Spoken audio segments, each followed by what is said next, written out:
Son las 7:15 de la noche. Quiero que te ubiques en tiempo y espacio.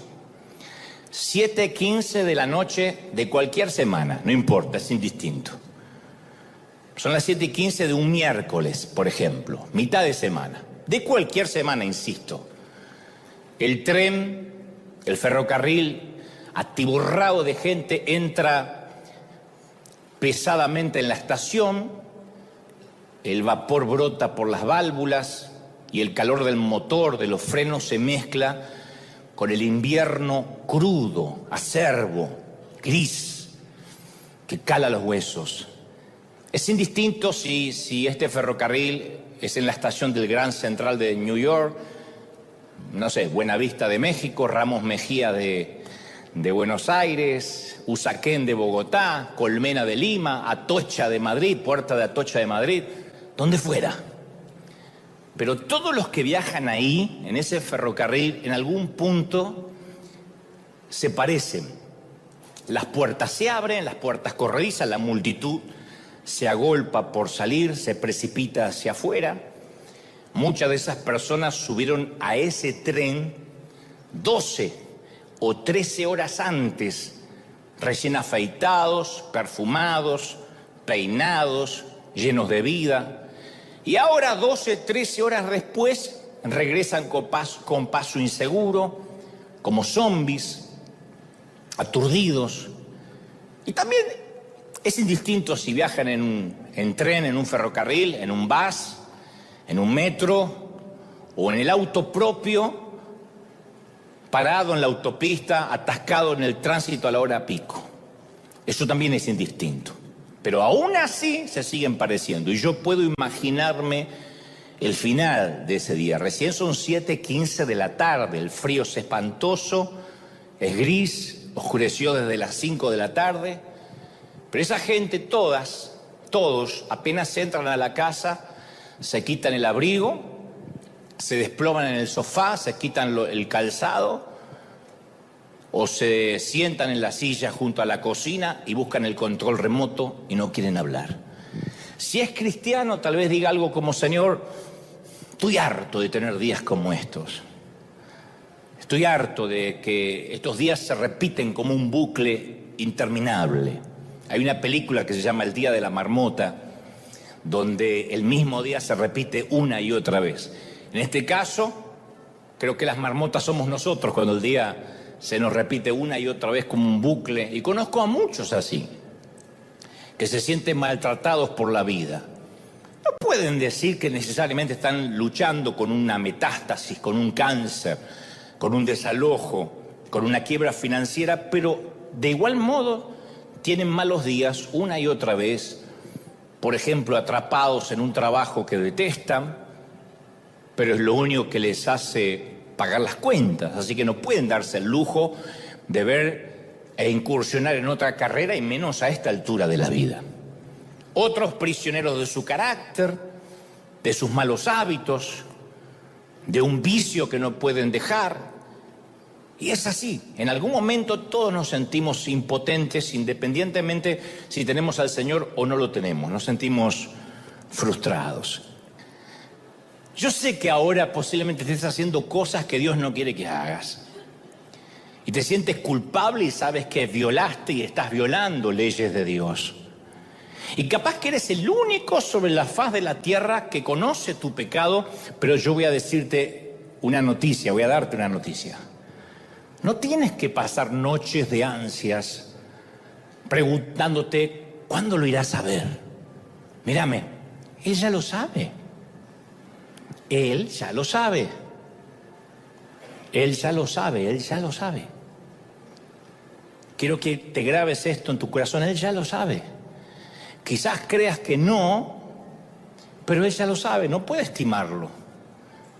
Entonces no te molestes en perpetuar la farsa. Muy bien, dices, y entonces, a ver, ¿qué quiere Dios de mí? ¿Avergonzarme? No, quiere que deje de disimular. Lo hemos dicho cada domingo, quieres que dejes de ser hipócrita, que seas sincero y que te decidas a cambiar o permitir que Él te cambie. No te va a condenar, no te va a matar, solo quiere librarte de la culpa que has cargado y darte un nuevo rumbo. Créeme, necesitas ir a su habitación hoy y decirle: papá, yo lo fundí, yo lo arruiné. Y no que des más excusas: yo lo arruiné, yo lo fundí, y espera la respuesta. Y te aseguro que vas a quedar atónito, porque vas a descubrir que a pesar de que conoce tu pecado, te sigue amando. Y su reacción no va a ser diferente a la de mi papá. Va a decir: yo estaba esperando que me lo confieses. No me tomes por ignorante, no me insultes mi omnisciencia. La próxima vez dime la verdad. Este es el lugar donde te debes correr cuando estás en problemas. Esto me dice el Dios que yo conozco. No es un Dios libertino, no es que me importa más la gracia que la verdad, pero yo tuve papá, soy papá y sé cómo funciona. Uno no deja de amar al hijo. Así te funda el auto. Uno mueve el bigote. Y hay más noticias buenas sobre la omnisciencia de Dios. Que Él no solo conoce tu pecado, sino que conoce todas tus cicatrices. Es decir, Él no sabe solo lo que has hecho, sino que si te conoce mucho, sabe lo que te han hecho. ¿No es una gran noticia? Cada persona es herida de una forma u otra. Todos tenemos una historia triste si pudiéramos contarla. Aquí no hay nadie que diga: mi vida fue simplemente un jardín de rosas desde que nací en el Palacio de Buckingham. Nadie. Todos podrían decirme algo como: sabes, si supieras cómo eran las cosas en casa. No tienes idea, Dante. Si supieras cómo me trataban a mí cuando era pequeño. O si supieras el trato inhumano que mi padre le daba a mi madre. Si supieras el alcoholismo y cómo afectó mi familia. Y por supuesto que no lo sé. Y por supuesto que no tengo por qué saberlo. Pero Dios sí lo sabe. Él estaba ahí, Él lo sabe. Y no se perdió ni una millonésima de segundo de lo que te ocurrió. Él estuvo ahí. Las cicatrices están allí y Dios conoce cuándo te la hiciste, cómo y por qué. Y no son solo de nuestra infancia, porque algunos tienen heridas recientes, abiertas, sangrantes, que ni siquiera se les puede llamar todavía cicatrices. Son heridas. Y quizás estás sangrando emocionalmente ahora y vives días agonizantes, noches que terminaron por quitarte el sueño por ese amargo divorcio, o has sabido el horror de acariciar a un ataúd blanco, de despedir a un pequeño, a un hijo por un accidente o una enfermedad terminal. O sufriste por fracasos en las relaciones, fracasos en los estudios, debacles económicas, quién sabe cuántas cosas más. Es espantosa la cantidad de gente, la cantidad de personas que andan por ahí con el espíritu amputado. Hay mucha gente con el espíritu amputado. Y si a eso le agregas: mi esposo no sabe lo que yo siento, no sabe por lo que pasé, a mi esposa no le importa saberlo, mis padres no se inmutarían si yo desapareciera, ni siquiera me echarían de menos. Si estás en esa estación de la vida, déjame recordarte unas poderosas verdades. En primer lugar, insisto, Dios lo sabe. Tu cónyuge por ahí no lo sabe, Dios sí lo sabe. Y Él está íntimamente consciente, como dijo David, de todos tus caminos y cicatrices. No hay herida, no hay cicatriz tuya que escape a su conocimiento. Pero no solamente Él lo sabe, sino que se preocupa. El Salmo 56:8 dice: tú me has visto dar vueltas y vueltas en la cama toda la noche. Eso dice David. Al que acomodó el cosmos en su lugar, al que niveló las montañas, al que puso los océanos en sus cauces, le dice: tú me has visto dar vueltas en la cama toda la noche. ¿De verdad creemos que una mala noche solo la vivimos nosotros y nadie más? Y grábate esto en la memoria. Dice David: tú has recogido mis lágrimas.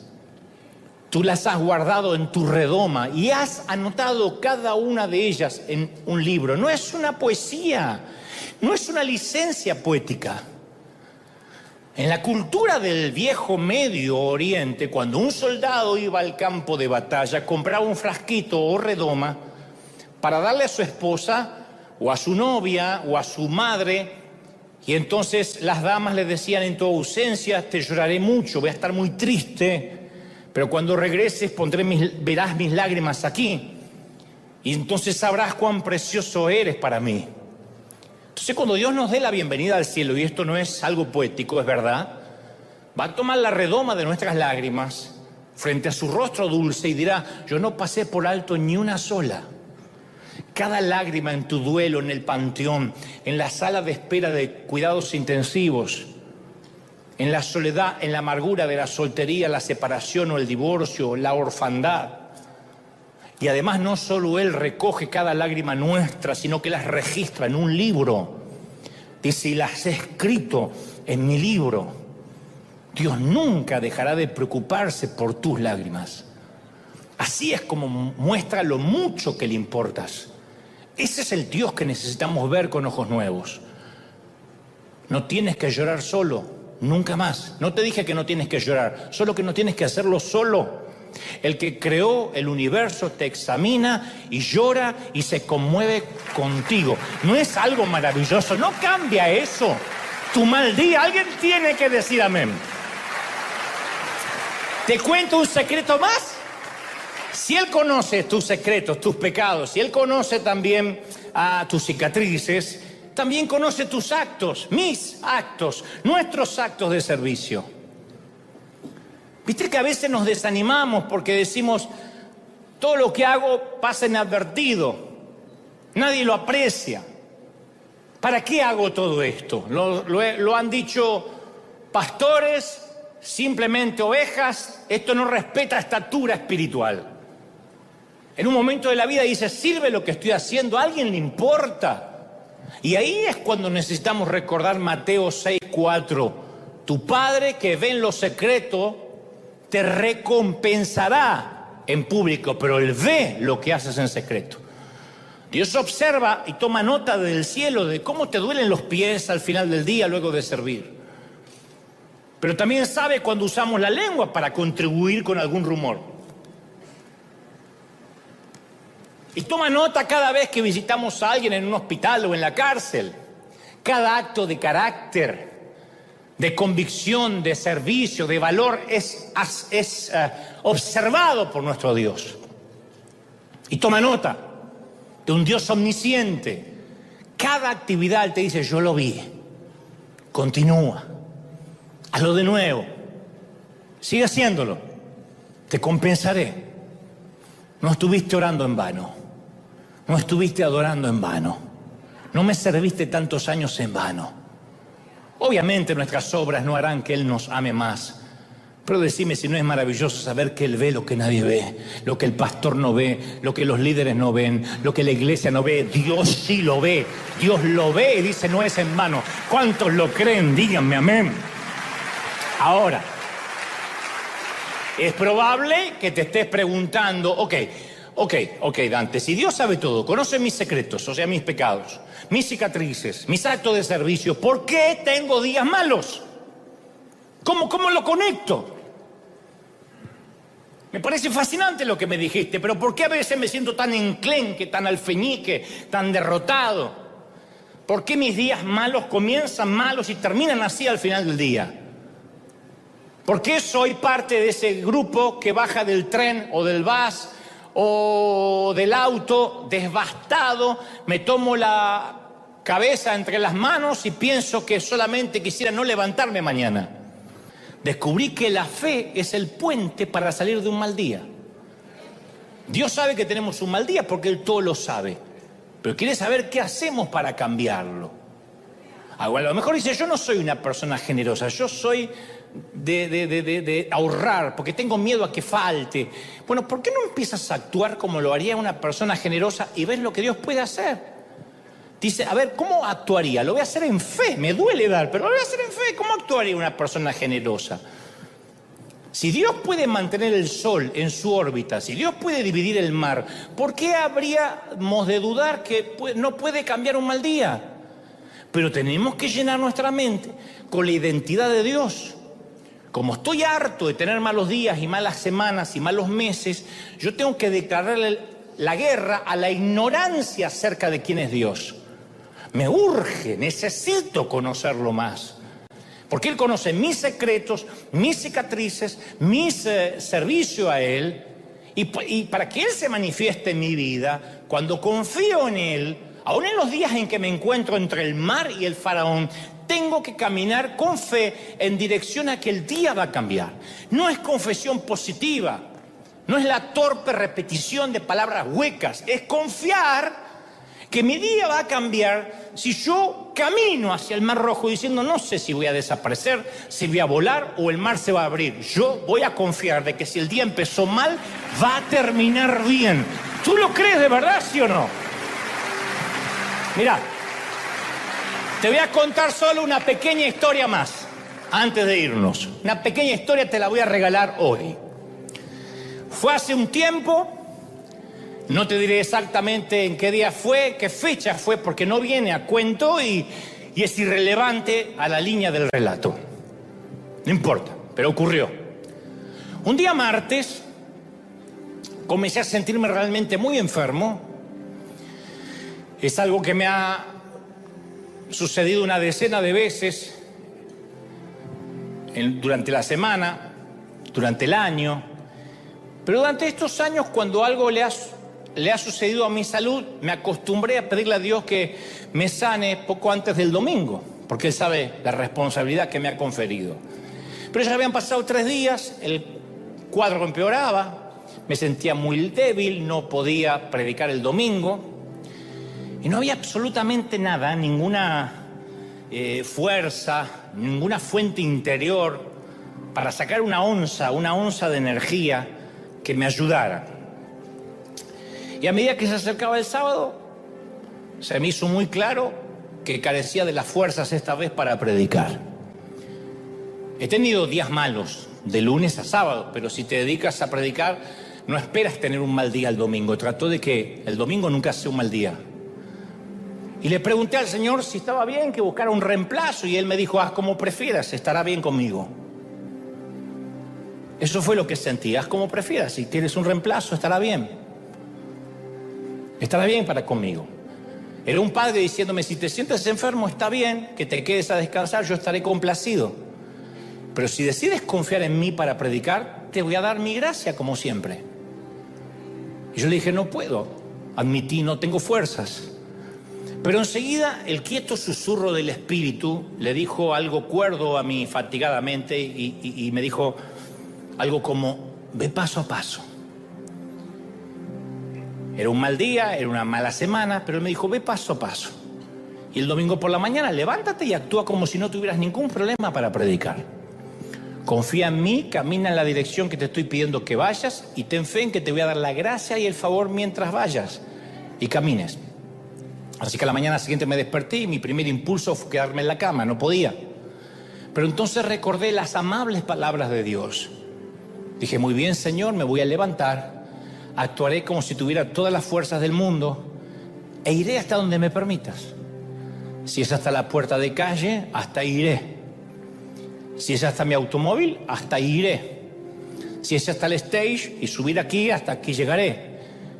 Seguiré adelante confiando paso a paso. Este ejemplo es para cualquiera que tenga un mal día, de salud, de relación, de finanzas. ¿Se hizo fácil todo de inmediato? No, no lo creas.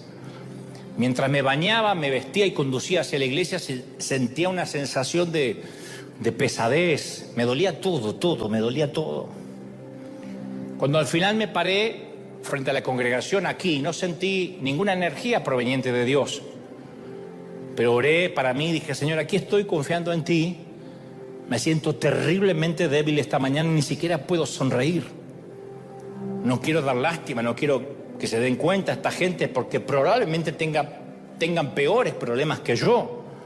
Y han venido aquí a recibir una palabra de aliento, una palabra de favor, no una queja, no hoy. Pero aquí voy a permanecer y actuar como si me hubieses dado la gracia y el favor que necesito. Si me lo das, bien, la libramos. Si no me lo das, bueno, sé que me desmayaré aquí mismo, pero esto es lo que me has enseñado a hacer desde que era un jovencito. Así que aquí vamos. Me sentía como Mel Gibson en Corazón Valiente. Era William Wallace. La fuerza de un guerrero depende del tamaño de su corazón. ¡Oh! Me gustaría poder decir que en ese momento fui cargado repentinamente de energía, pero Dios me dio la suficiente gracia como para predicar, terminar mi mensaje sin que nadie notara que yo estaba enfermo. De hecho, muchos me dijeron que fue un mensaje maravilloso, que Dios les había hablado como nunca. Y capaz que te suene demasiado trivial, pero para mí fue uno de los momentos más maravillosos que he tenido, porque me pareció el colmo de lo absurdo, caminar hacia un mar que está cerrado. Porque hubiese estado bien que alguien más lo hiciera. Pero debí aprender que si lo conozco bien, Él sabe cuando tengo un mal día. Y que si doy pasos de fe en un mal día, Él va a terminar abriendo el mar. Comportarme como que todo estuviese bien. ¿Cuántas veces Dios habrá querido mostrarnos su fortaleza, su favor, y no se lo hemos permitido? Dios es grande, Dios es poderoso, pero tenemos que invitarlo a que ese poder, esa gracia y ese favor entre en nuestra vida, sea parte de nuestra dinámica diaria. Algunos de ustedes, yo lo sé, y aquí también tienen que enfrentar días malos. Están tan preocupados y aterrados que no saben qué hacer. Bueno, yo te animo a que actúes como si estuvieras lleno del favor, de gracia, y veas, solo pruebes si Dios acaso no te da favor para continuar. Pablo nos exhorta en 1 Corintios 2:5 para que vuestra fe no esté fundada sobre la sabiduría de los hombres, sino en el poder de Dios. Todos tenemos un mal día, pero que ese mal día se transforme en el guión de nuestras vidas todos los días es una decisión nuestra. Y para dar la nota, porque ahora es cuando algunos pastores teólogos me empiezan a querer, y eso no me gusta mucho, quiero terminar con una poesía, una prosa del poeta y trovador catalán, un poco también para reconciliarme con los españoles y me dejaron de querer por lo que dije que Jesús era gallego. El querido catalán Joan Manuel Serrat suele cantar una bellísima canción que dice más o menos así, dice: hoy puede ser un gran día, todo está por descubrirse, si la rutina te aplasta, dile ya basta a la mediocridad. Hoy puede ser un gran día, date una oportunidad. Hoy puede ser un gran día, dice Joan Manuel, un ejemplar único, imposible de recuperar, que todo cuanto te rodea lo han puesto para ti, y si lo empleas como si fuera el último que te toca vivir, lo vivirás. No lo mires por la ventana, siéntate al festín, pelea por lo que quieres, no desesperes si algo no anda bien. Hoy puede ser un gran día, y dice el catalán, y mañana también. Y cuánto más nosotros si tenemos al Señor. Hoy puede ser un gran día y mañana también. Hay un momento en la noche, durante la semana, donde nos dejamos caer, nos desplomamos sobre una silla, y si hay un sillón, sobre un sillón, nos tomamos la cabeza con las manos y fijamos la mirada perdida sobre la mesa, sobre la mesada, ponemos la mirada perdida sobre algo y decimos: otro mal día. Esta es la historia de mi vida. Un mal día detrás de otro. Un mal día detrás de otro que precede a otro aún peor. Y entonces ahí nos autoprofetizamos para alentarnos. Hubiese sido mejor que no me hubiera levantado esta mañana, me hubiese quedado en la cama, yo no sé para qué vivo, yo no sé para qué tanto esfuerzo. No sé si te pasó algo similar, por las dudas en casa y acá, no digan amén, pero háganmela así con la cabeza y yo voy a entender. Si la respuesta es sí y es positiva, yo necesito que me prestes tu atención, porque no soy de hablar de la patología sin darte la terapia, porque si no te vas más deprimido de lo que llegaste. Entonces, estás a punto de aprender una de las verdades más poderosas, más alentadoras y más inspiradoras acerca de Dios, que tienen que ver con estos días comunes, que a veces son demasiado grises, que a veces son demasiado acerbos, demasiado fríos. Es una de las verdades más inspiradoras. Una vez le preguntaron al filósofo y al orador y pastor presbiteriano Robert Sproul, un hombre de Dios que actualmente está en la presencia de Dios, pero que era un genio, era magnífico en su retórica, escribiendo libros. Se le preguntó: ¿cuál es, en su opinión, la necesidad más importante de un cristiano? La necesidad más importante en la vida de un cristiano. ¿Qué necesita saber un cristiano? Independientemente, claro, de aceptar a Cristo en su corazón, de entender que fue perdonado de sus pecados. Además de eso, que es lo fundamental. ¿Qué es lo que un cristiano debería saber? Y Sproul respondió muy atinadamente: la necesidad más grande del cristiano es descubrir la verdadera identidad de Dios, que a veces le puede llevar toda una vida. Descubrir quién es el Dios al que adora y sirve. Y él agrega: si de verdad los cristianos entendieran o entendiéramos la personalidad y el carácter implicado de la naturaleza de Dios, nadie tendría un mal día siquiera nunca. De allí es que se me disparó este mensaje, por el dicho de este caballero. Dijo: si alguien entendiera, si lográramos entender la naturaleza de Dios, la relación que Él tiene con nosotros, ni siquiera tendríamos un mal día. No dijo ni siquiera nos enfermaríamos, no tendríamos quiebras financieras, ni problemas matrimoniales, ni problemas con los hijos. Dijo: ni siquiera tendríamos un mal día. O por lo menos una cafetera que no funciona no te arruinaría el día. Y este es el punto principal. Que los cristianos creemos, y aquí le pongo comillas, o suponemos que conocemos a Dios, porque venimos a la iglesia, porque lo adoramos, porque nos hablan de Él, porque el predicador nos habla una y otra vez de los mismos versículos. Pero yo sigo insistiendo esto de que necesitamos ver a Jesús con ojos nuevos. ¿Cuántos quieren esto? ¿Cuántos lo desean de corazón? ¿Qué significa con ojos nuevos? Con ojos frescos. Para ver a Jesús con ojos frescos uno tiene que desaprender mucho. El Señor continuamente decía: oíste que fue dicho por Moisés o por los escribas, mas yo os digo. Eso fue lo que alteraba a los públicos religiosos, que había que desaprender para poder aprender de vuelta. Aprender desde cero aprendemos todos. Desaprender es difícil. Por eso nos cuesta tanto los idiomas a los que tenemos cierta edad, porque ya aprendimos a hablar de determinada manera. Y nos quieren enseñar mandarín o inglés de la noche a la mañana y somos duros para hablar. No es que tenemos acento, arruinamos el idioma inglés, lo arruinamos. ¿Por qué? Porque nos cuesta desaprender la lengua materna. Nos cuesta desaprender lo que ya creemos que sabemos es nuestro medio de comunicación. En las Escrituras pasa igual. Cuando uno cree saber algo, entonces tiene un mito o se arma una manera de pensar estructurada que después cuesta que Dios nos dé un vino nuevo. Te voy a dar un ejemplo, solo un ejemplo y ya continúo.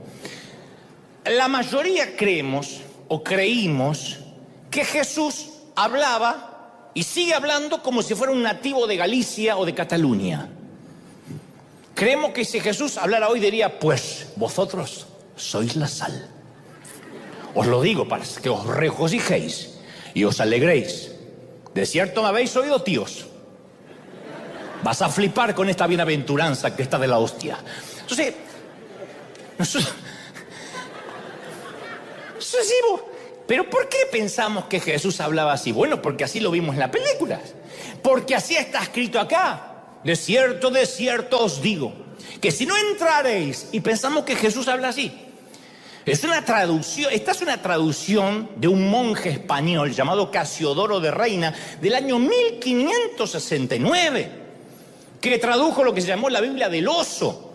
Y en 1602 vino otro, iba a decir gallego, pero español, llamado Cipriano de Valera, que le hace la primera revisión. Entonces, a mí me hace mucha gracia cuando alguien dice: a mí no me gusta leer las versiones populares, porque no es la verdadera palabra de Dios. Yo conozco a alguien que dice: a mí me gusta leer la Reina Valera, la más antigua, porque esa es la verdadera. No, son todos españoles hablando.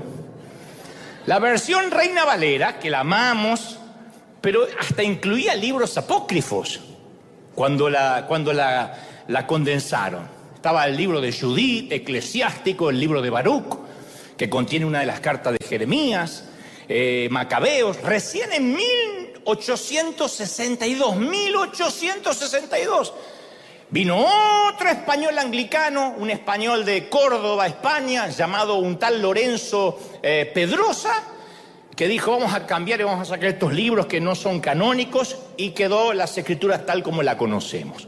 Entonces no la estoy desacreditando, lo que estoy diciendo que durante 2000 años de composición del Antiguo Testamento, esto es de Génesis a Malaquías, fue escrito en hebreo, no en gallego, no en español. Y el Nuevo Testamento fue escrito en griego.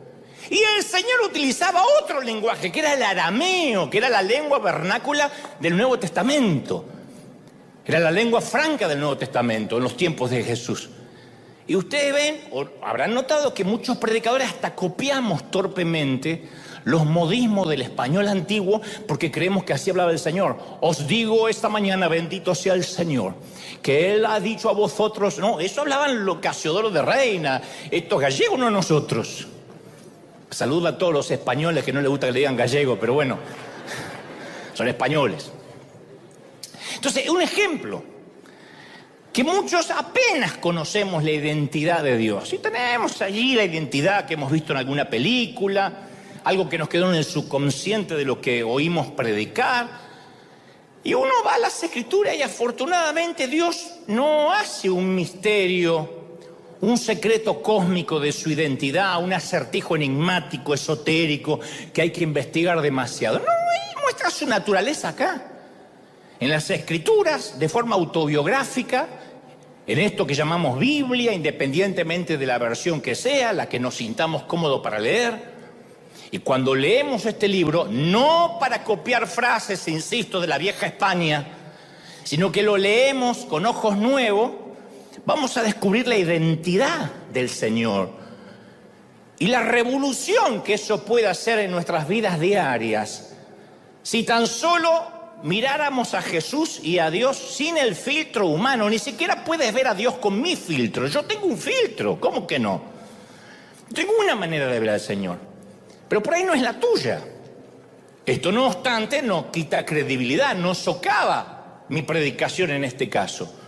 Pero tú tienes que descubrir a Dios y tener una relación personal con Él, no vicaria, no a través mía. ¿Hasta ahí me explico, sí o no? Cada uno, no, me mira, 3 entendieron. ¿Me explico, sí? Bueno. Justo hoy vinieron los que hablan arameo, pero... Entonces, para empezar con algo que damos por sentado. Dicho esto, te voy a dar algo que damos por sentado la mayoría, que es omni, que el Señor es omni, que significa todo. Omni es todo, no ovni, objeto volador no identificado, ovni, omni, O-M-N-I, es todo, totalmente conocedor. Entonces, ¿qué es? Omnisciente. Totalmente presente, que es omnipresente. Totalmente poderoso o potente, entonces, ¿qué es? Omnipotente. Te tiene que decir que tiene que ver esto con que tengo un mal día. Ahí voy. Es posible que ahora mismo digas: yo ya sabía eso, Dios es omnisciente, omnipotente, omnipresente, no tengo que aprender más al respecto. A lo cual yo pregunto: ¿estás seguro? Saber estas 3 cosas, que Dios todo lo puede, todo lo sabe, que está en todo sitio a la vez, saber esto cambia tu vida diaria con el Señor, afecta tu vida diaria, de modo que nunca tienes un mal día, porque solo saber esto cambia tu óptica, tu perspectiva. Si la respuesta es no, es porque tienes que aprender más al respecto. Entonces voy a comenzar con un solo omni, uno solo, y vas a ver cómo uno puede afrontar la vida en esos días malos, en esos días difíciles, álgidos. Cuando la Biblia enseña que Dios es omnisciente, que todo lo sabe, no está diciendo que es brillante, o que es un genio, o que es muy inteligente. Esos son adjetivos para personas limitadas a los factores de tiempo y espacio. Tu hijo puede ser inteligente, o no, si salió al padre, o... Es chiste. Omnisciente es que Dios lo sabe todo, no que es inteligente, lo sabe todo. Ninguna pregunta a Dios lo puede confundir, ninguna. Ningún dilema lo puede turbar, ninguno. Nada lo puede sorprender. Él tiene un conocimiento eterno, intrínseco y perfecto. Él tiene un conocimiento completo de la biología, de la zoología, de la química, de la psicología, de la geología, de la física, de la medicina, de la genética, todo. Lo sabe todo, dice la Biblia, no algunas cosas, todos. La diferencia con alguna persona que tiene algún conocimiento es que esa persona siempre va a estar limitada al tiempo en que viva, al espacio geográfico, topográfico, dónde estudió, cuándo se crió, en dónde, entorno, etc. Dios no. Dios lee nuestro futuro con la misma claridad que lee nuestro pasado. Para Él no hay pretérito ni futuro, no hay líneas de tiempo. Lo que vas a hacer dentro de 50 años es tan claro para Dios como lo que eras hace 10. ¿Me siguen hasta ahí? Para Dios es lo mismo, a Dios no le sorprende tu futuro, Él ya vio cómo terminan tus días y ya sabe cuándo terminan tus días. Morir, vamos a morir todo, el tema es dónde y cuándo. Pero Él ya lo sabe, el dónde y cuándo Dios lo sabe. Dios no tiene problemas de memoria como una computadora que tiene que borrar información en el disco rígido para crear más espacio disponible. Él no tiene problemas. Y la Biblia dice que aunque Él mantiene control sobre el sol, los astros, las estrellas, las constelaciones, su conocimiento incluye hasta aparentes frivolidades, como llevar la cuenta de nuestros cabellos, como dice Mateo 10:29. Él sabe quién se está poniendo más pelón cada día. Aunque tú digas, solo yo lo vi en la ducha, el Señor también lo vio. Y tiene un ángel llevando la contaduría, perdió 2 cabellos y va anotando. El escritor de los Hebreos 4:13 dice así: todas las cosas, todas, no algunas, no ciertas cosas, todas están desnudas y abiertas a los ojos de aquel, de Dios. Entonces, a ver, convengamos esto, no hay una sola motivación, no hay un solo suspiro, no hay un solo acto, no hay una sola palabra tuya, mía, que se haya escapado de la atención de Dios. Nada, desde que naciste, desde la cuna a la tumba, desde el útero al sepulcro, no hay nada que se escape a Dios.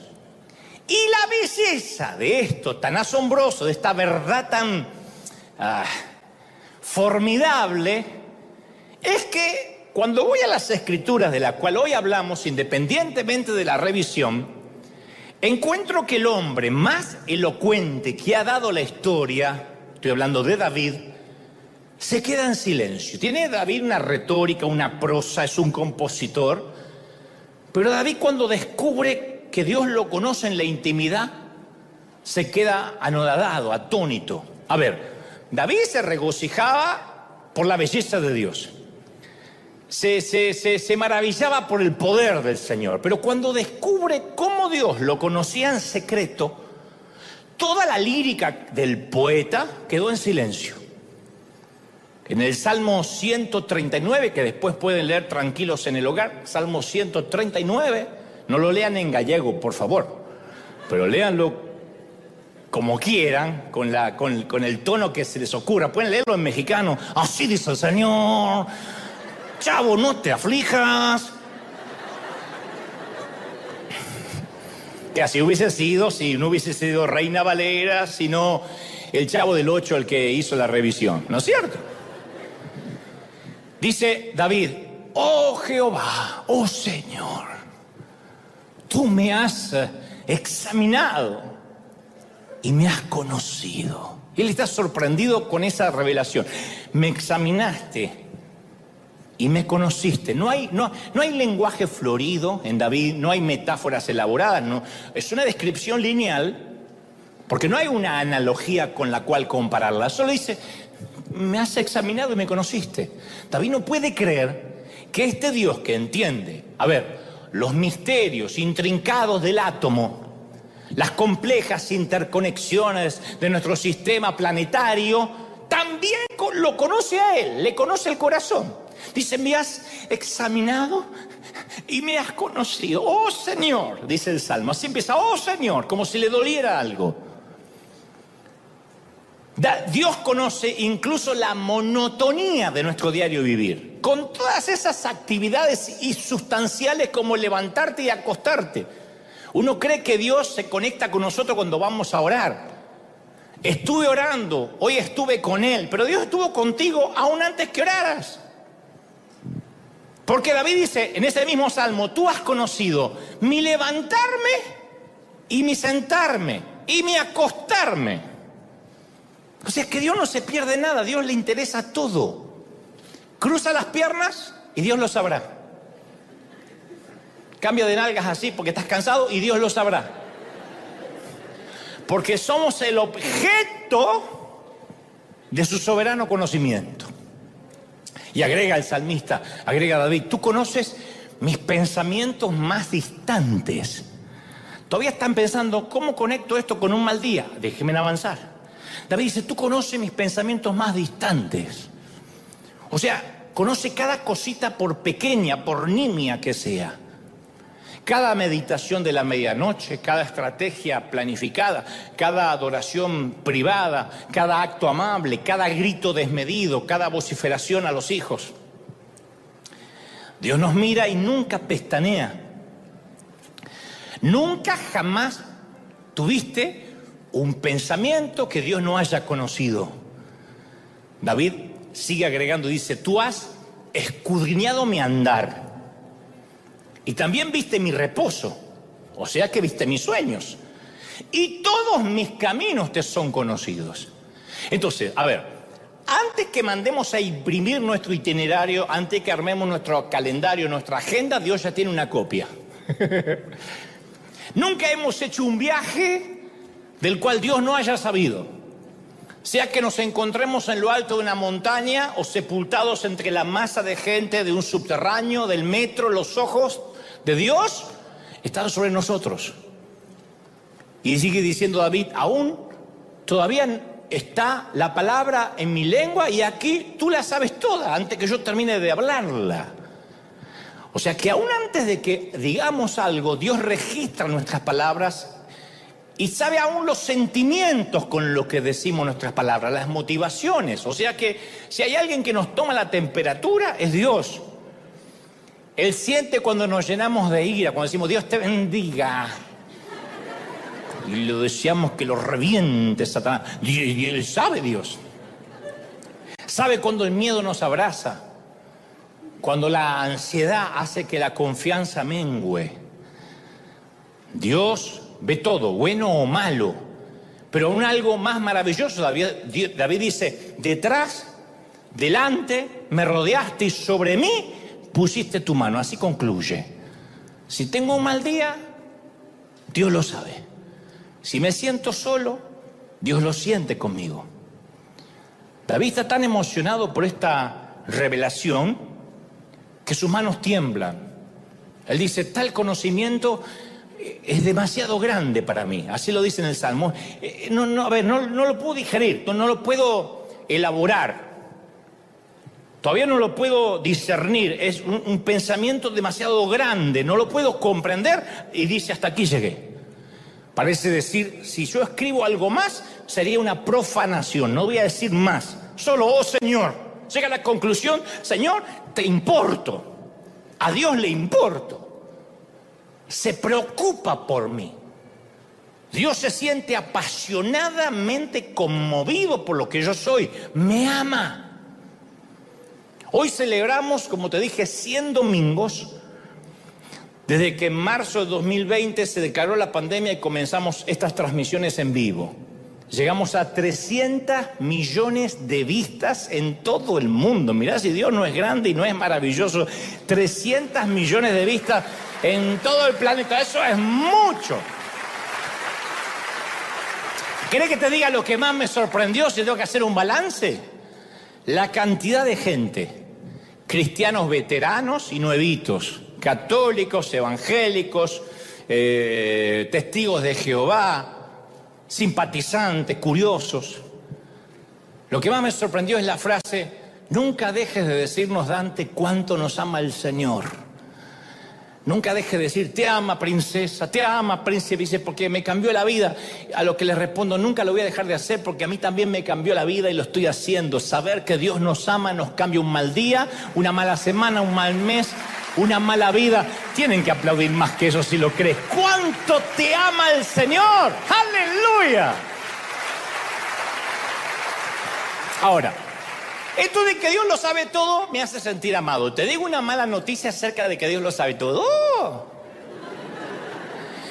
Que si Dios lo sabe todo, lo sabe todo. Y que Él conoce nuestros secretos, pues lo sabe todo. La buena noticia es que de verdad Él se interesa por mí. ¡Qué buena noticia! Pero eso es una parte de la verdad. Y predicar una parte de la verdad es como si no predicara nada. Él lo sabe todo. Eso tiene una doble connotación. La mala noticia, si se me permite el término, que si Él está íntimamente enterado de toda mi vida, significa que está enterado de todos mis pecados y los tuyos, que a lo mejor son más que los míos.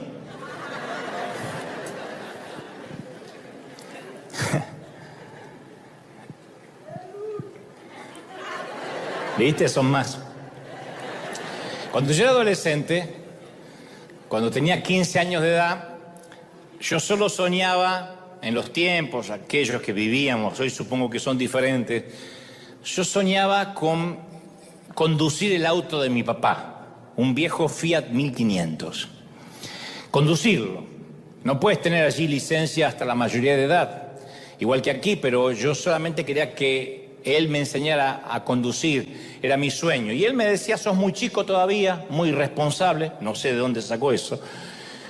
Y yo le rogaba todos los días, por favor, pa, por favor, yo puedo hacerlo, sé que puedo hacerlo contigo al lado, con vos al lado, voy a aprender, dame una oportunidad, por favor.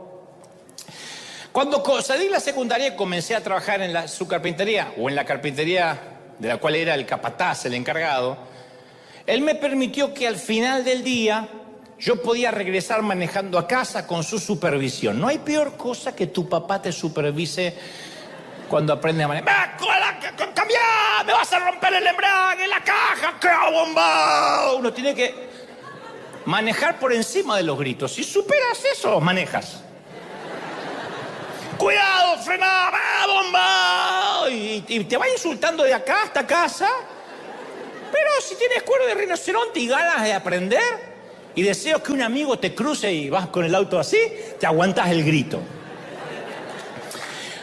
Para mí la felicidad se deletreaba Fiat 1500. Esa era la felicidad. La vida no me podía ofrecer nada mejor. 15 años, un piojo flaquito manejando el auto de papá. Entonces, cuando él vio que yo podía conducir, me llevó a una estación de gasolina, se llama en Argentina estación de servicios, y me explicó la diferencia vital entre el motor que utiliza gasolina regular, lo que allá llamamos nafta, y el diésel. Si alguna vez cargas combustible, me aclaró, nunca te confundas, porque si pones diésel, mejor no lo arranques. Este auto es de gasolina común, de nafta. Si le pones diésel alguna vez, hay que vaciar todo el tanque, drenar los inyectores, el carburador, las bujías. Me podría fundir el motor y ya me estaba gritando a cuenta por si algún día lo iba a hacer. No hay problema, que no soy tan bruto. No me insulte la inteligencia, pa. Nafta común o diésel, sencillo, y este no usa diésel. Bueno, te lo digo. Ya sé. Aparte, ¿cuándo me va a dejar el auto solo? Nunca. Y entonces, ¿para qué me decís?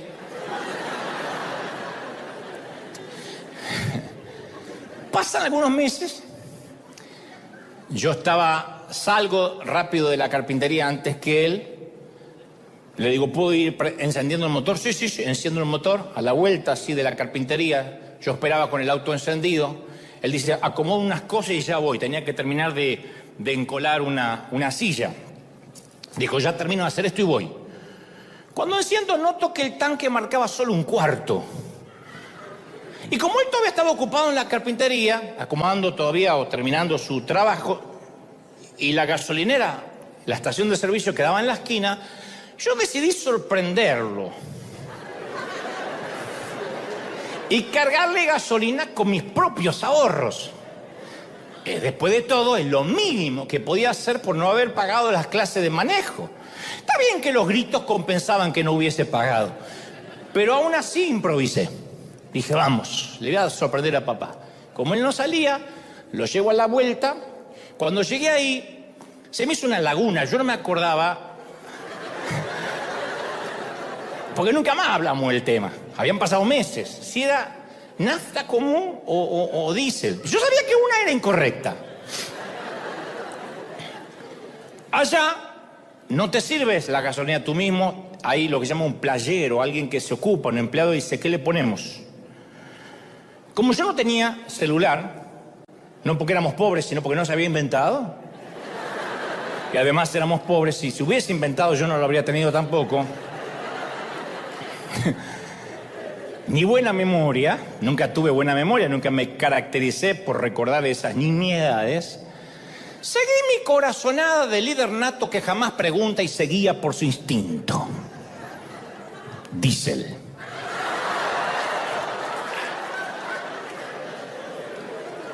Un líder tiene que hacer lo que tiene que hacer. No, si yo estoy a cargo del Titanic, vos cantás hasta último momento por mi cara de seguridad. Nos vamos, pero flor de película que vamos a hacer. Yo soy seguro para esas cosas. Si me equivoco seguro.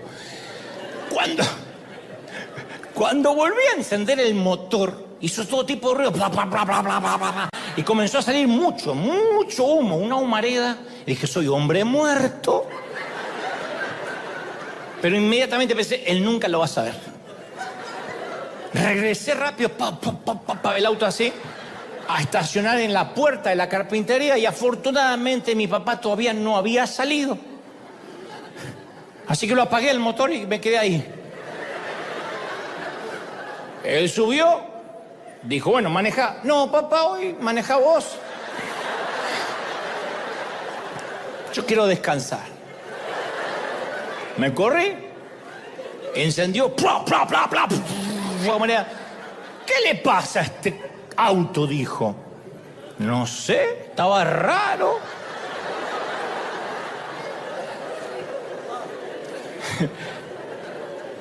Y de regreso a casa el auto fue, no sé cómo llegó, tironeándose, echando humareda. Y mi padre manejaba todo tipo de hipótesis. A saber, decía, debe ser el carburador. Quizás fue la bomba de inyección. O se salió una bujía. Pero nunca se acercó, ni se le ocurrió acercarse al verdadero móvil del crimen. Nunca. Entonces yo pensaba, se los voy a tener que decir cuando regrese a casa. Se lo voy a tener que decir, pero cuando me di cuenta de que no había nada que me conectara con el crimen, porque yo salí, y él salió, yo estaba sentado arriba del auto, con esta cara así. Que vos no dudás de una cara así. Yo opté por la salida diplomática de ignorar el problema. Esto no pasó, confesión positiva.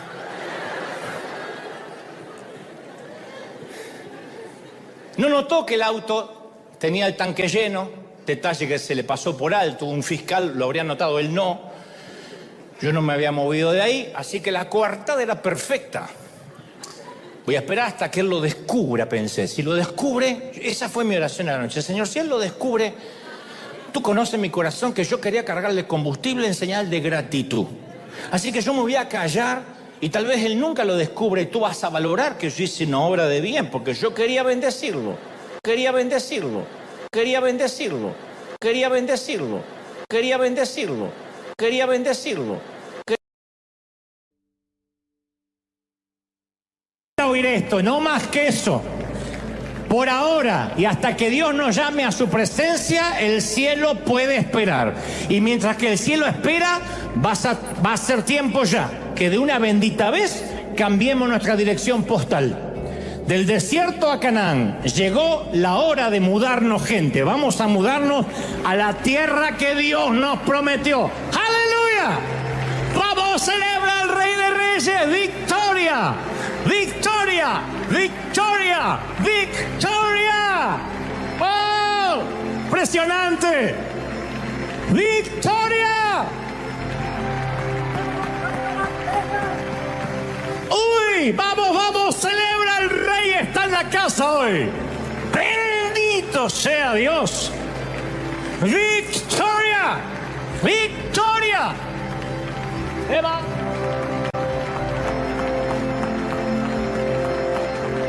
El cielo puede esperar.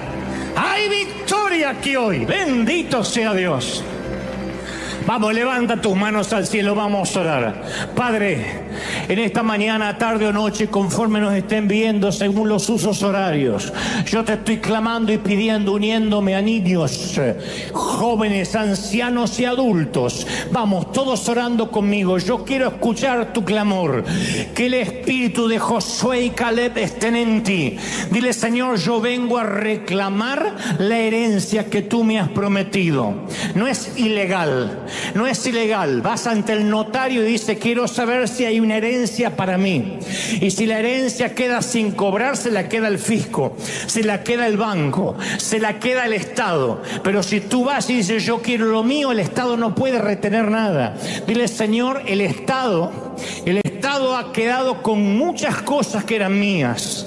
Y la religión me ha impedido recibir la herencia. Pero yo vengo a ti, Señor, ahora. Vamos, levanta la mano y dile, Señor, yo quiero mi herencia. Reclama la herencia de tus hijos. Dile, Señor, dice tu palabra, dice tu promesa, dice tu palabra que hasta la tercera y cuarta generación serán benditos a través mío. Reclamo la salvación de mis hijos. Reclamo la salvación de mis nietos. ¡Uy! ¡Vamos! Los que están enfermos, reclamen la herencia de la sanidad. Dice tu palabra, y por sus llagas fuimos nosotros curados. Señor, yo reclamo la sanidad. Reclamo ahora la sanidad. Yo sé que mi cuerpo es mortal y pútrido, pero hasta tanto llegue el momento de ir al cielo, reclamo tu sanidad divina. ¡Oh, impresionante! Vamos, los que están en crisis financiera, reclama ahora. No le pidas a Dios, por favor, tírame una moneda. Tú no eres un homeless. Tú no eres un mendigo de las bendiciones, eres hijo. Y como hija e hijo accedes a la herencia real. Entonces dile al Señor, Señor, yo proclamo que no, dice tu palabra, no he visto justo desamparado ni su simiente que mendigue pan. Y aquí las riquezas en gloria en Cristo Jesús son parte de mi vida ahora, now. Impresionante, vamos. Todos clamando al Señor, reclama, reclama, reclama, arriba esa promesa. Los que están mirando en casa, reclamen la promesa. Alguien tiene que ir hasta la cama de ese ser querido. Pon la mano sobre tu hijo enfermo y dile, Señor, yo reclamo la promesa. Hay mamis que están sufriendo por hijos que están en drogas, por hijos que están en delincuencia, que han perdido el norte. Mami, dice el Señor, reclama tu herencia. Dile, Señor, tú me dijiste, yo y mi casa serviremos a Jehová. Es una promesa. Está en las Escrituras y es jurisprudencia. Y la jurisprudencia tiene peso legal. La jurisprudencia se la muestras a un juez y tiene que fallar igual que el juez anterior. Dile, Señor, es tu ley, está escrito. No le estamos reclamando a nada a Dios como niños caprichosos. Solo estamos accediendo a las promesas de Dios. Por nada voy a estar afanoso. He aquí todo lo puedo en Cristo que me da las fuerzas. ¡Oh! ¡Impresionante! Algunos se fatigan, flaquean, caen, pero los que esperan en Dios tendrán nuevas fuerzas. Caminarán y no se cansarán, correrán, no se fatigarán, levantarán alas como águila. ¡Uy! Vamos, reclama, reclama, reclama. Dile, Señor, esas promesas vienen. Impresionante. Impresionante. Todos clamando, clamando, clamando. Reclama, reclama. Dile, Señor, la tierra prometida sobre mi vida. ¿Puedes sentirlo? En la gloria de Dios, momento a momento, momento a momento. ¡Uy! Presencia del Espíritu, sopla, sopla, sopla, sopla. Parte de la herencia es la llenura del Espíritu Santo. Muchos de los que languidecen en el desierto no cuentan con la ayuda extra. Y esto es como una gasolina que se le pone a los autos de Fórmula 1. Es una gasolina con una energía extra, con un preparado que te capacita para lo que normalmente no podrías hacer. Así que los que no les da la fuerza, los que el miércoles llegan y no tienen más aliento, los que no pueden luchar contra tentaciones, contra hábitos, lo más probable es que lo estés haciendo solo. Y el Señor dijo, yo me voy, pero os dejo un consolador. Y este es mejor que yo, porque no estará en un sitio o en otro, estará dentro de ustedes y desde dentro les va a ayudar. Me les voy a meter adentro, dice el Señor, y desde dentro te voy a dar fuerzas. Así que los que no tienen la llenura del Espíritu, digan ahora, reclamo la promesa del Espíritu Santo. Vamos, diga, reclamo la promesa del Espíritu Santo. Levanta la mano y dile, Señor, yo reclamo la promesa del Espíritu Santo. ¡Uy! ¡Paz! Ahí va, ahí va, ahí va, ahí va, ahí va. Reciban, reciban, reciban. Ahí está, ahí está, ahí está, ahí está, ahí está, ahí está. Reclamo la promesa del Espíritu. Reclamo la promesa del Espíritu Santo. Vamos. Quien pueda hable nuevas lenguas. Quien pueda suelte lenguas ahora. Reclame la promesa del Espíritu Santo. Es tu tierra. Es tu tierra, dice el Señor. Es tu tierra. Uy, es tu tierra. Reclama.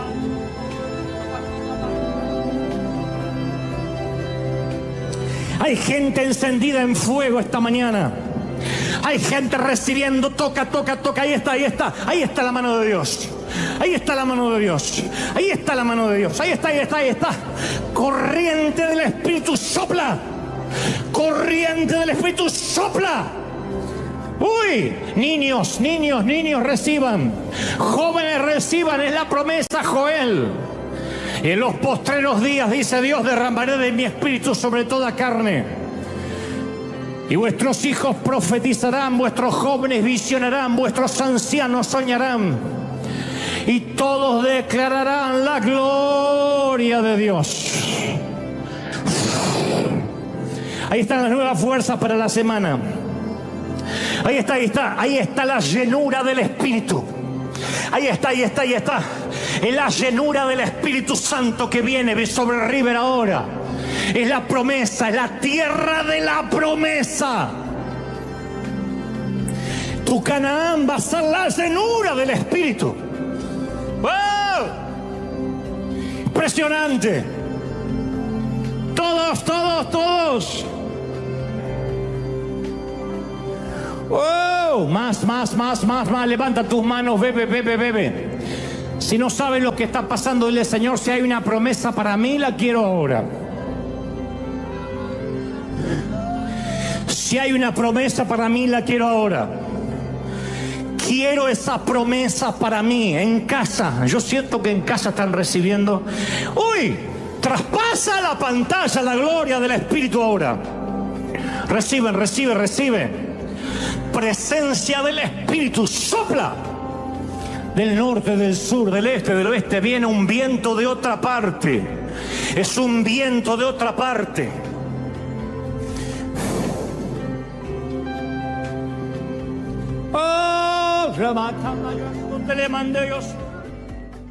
Hace poco yo leí una encuesta muy seria que hicieron en 1000 iglesias cristianas de distintas denominaciones. 1000.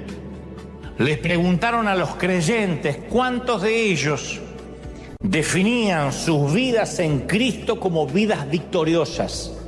pero tenían que pensar, no repetir como loro. ¿Cuántos creen que su vida en Cristo es una vida de victoria en victoria? Y la respuesta fue asombrosa. Como era anónima, tenían que decir la verdad sin que nadie los juzgara. Solo el 10% respondió que se sentían que tenían vida victoriosas en el Señor. 10%. En otras palabras, 9 de cada 10 creyentes languidecen en el desierto. 9 de cada 10 están en un tedio.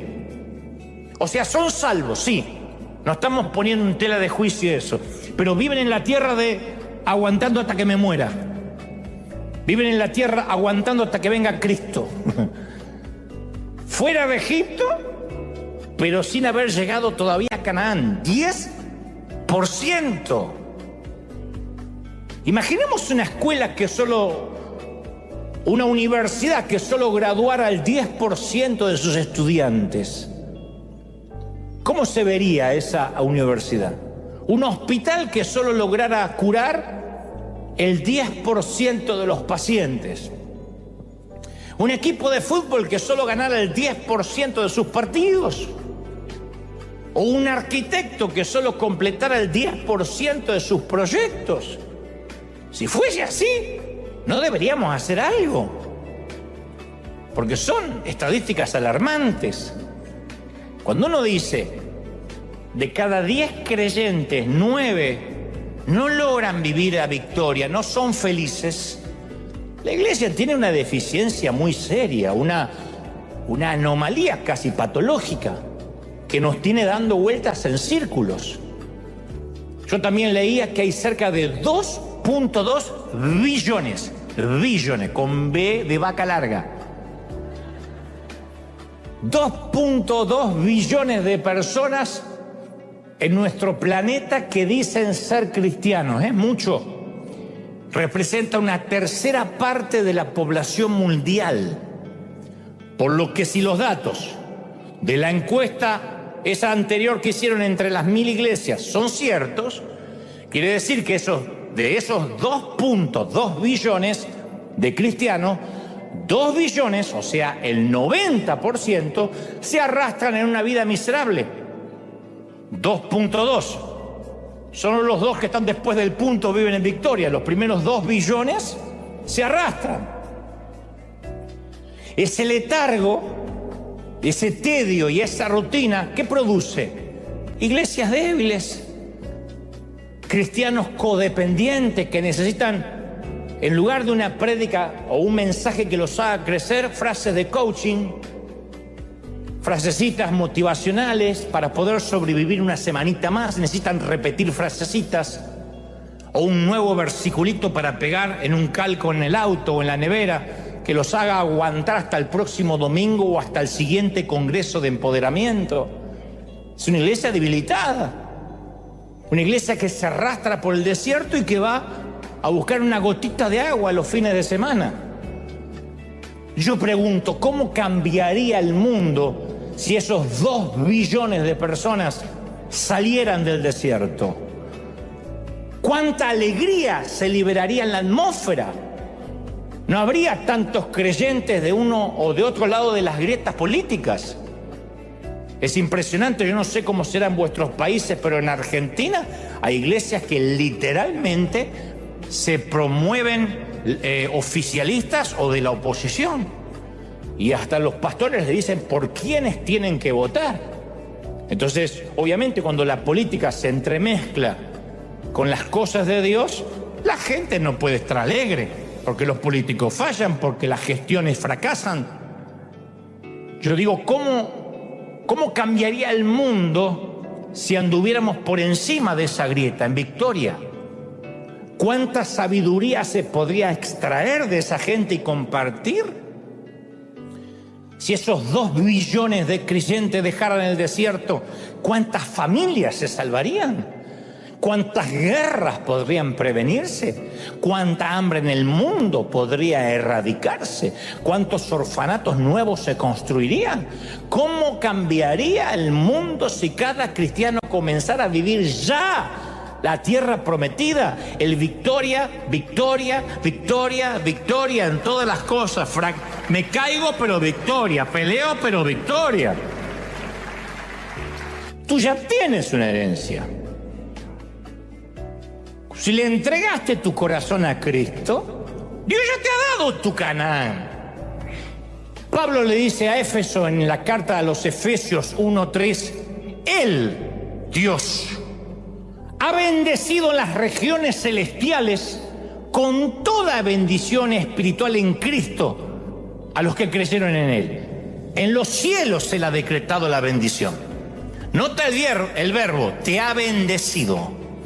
No dice te va a bendecir, tal vez te bendiga si te portes bien. El título de propiedad de la tierra prometida tiene tu nombre.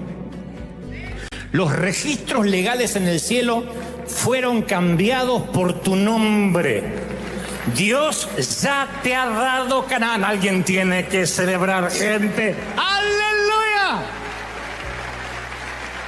Entonces, ya tienes todo lo que necesitas para ser quien Dios quiere que seas. Tienes acceso, según el apóstol, a las bendiciones, a las regiones celestiales con toda bendición espiritual en Cristo. Y este es el secreto, a lo mejor, mayor guardado de la cristiandad. Porque nosotros solemos subestimar lo que nos ocurrió al momento de nuestra conversión. Algunos creen que la conversión es similar a entrar en un car wash, en un lavadero de autos. Entramos todos sucios en el túnel así, vamos pasando, y salimos del otro lado con los pecados lavados. Sin embargo, la conversión es más que la remoción del pecado. La conversión es la remoción del pecado y es un depósito de poder. Es como si te quitaran un motor de un Toyota Camry. Los que tienen un Toyota Camry, mi mayor respeto. Fue mi primer auto aquí. Modelo 1979, que cuando lo arrancas, como viste, diciendo, te estoy haciendo un favor de llevarte. Te quitan ese motor y te colocaran el motor de una Ferrari. O sea, Dios removió el motor viejo, cubierto de costra, agrietado, y lo reemplazó con una versión enérgica y rugiente Cristo de sí mismo. La esencia de Cristo fue incrustada en nosotros. Segunda de Corintios 5:17 afirma, de modo que si alguno está en Cristo, nueva criatura es, las cosas viejas pasaron y aquí todas, ¡wow!, todas son hechas nuevas. ¿Sí o no? Entonces, quiero que te grabes esto. Estamos completamente equipados. ¿Necesitamos más energía a los lunes de la mañana? La tenemos. ¿Más bondad y misericordia? La tenemos. Nos hace falta más dominio propio, no más demonio propio, más dominio propio, más autoestima. Bueno, Hebreos 13:21 declara, Dios te capacitará con todo lo que necesites para hacer su voluntad. O sea, cuando Él te da, nos da su voluntad, nos da la asignación, nos da la capacidad, las herramientas. Segunda de Pedro 1:3 añade, Dios nos ha dado todo lo que necesitamos para llevar una vida en rectitud.